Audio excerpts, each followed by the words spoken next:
Right, now a nice way for us to complete the automated workflow setup in Intersect is to add the individuals that would need to manage and access data in the system.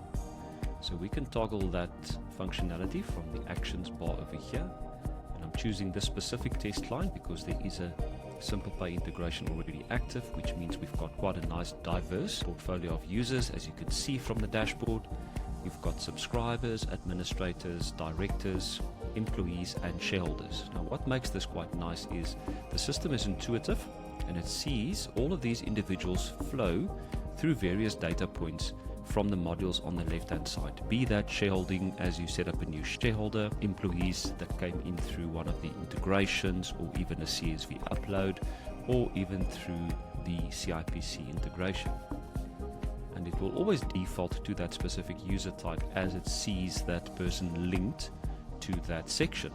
But as we invite them, we could always go and change that under the user type. So you'll see all the information is pre-populated that the system already has from the access point. We simply complete the missing fields, and now you'll see everything listed under user type, and you can change this person to an administrator.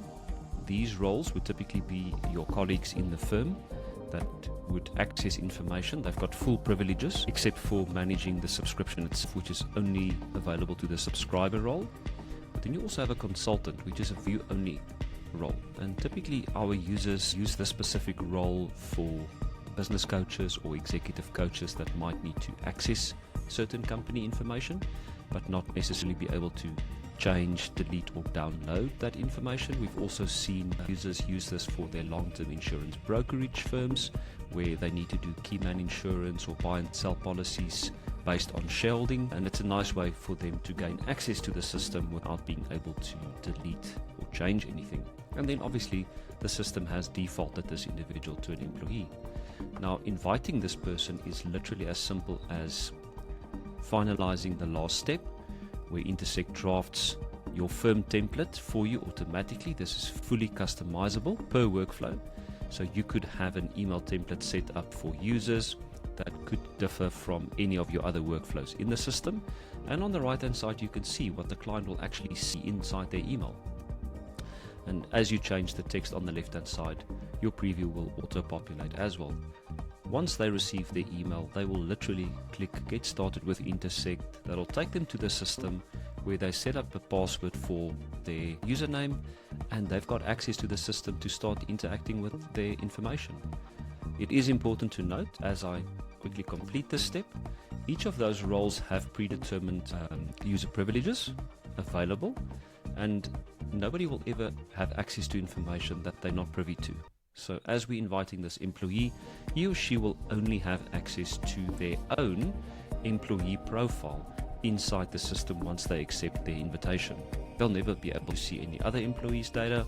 They'll never be able to see ownership or even company secretary or SARS information.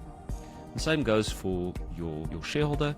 Same goes for administrators. Like I mentioned, they've got full access to everything. Your executive directors would have full access to everything, where a non-executive director, as an example, would only have access to their own profile with editing permissions, but they would have full access from a view perspective for the rest of the company.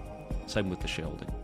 And you would have seen now, as we invited this person, the status has changed to invite sent in an amber color, and as soon as they accept the invitation from their email, it'll change to the green status that would then read accepted invite.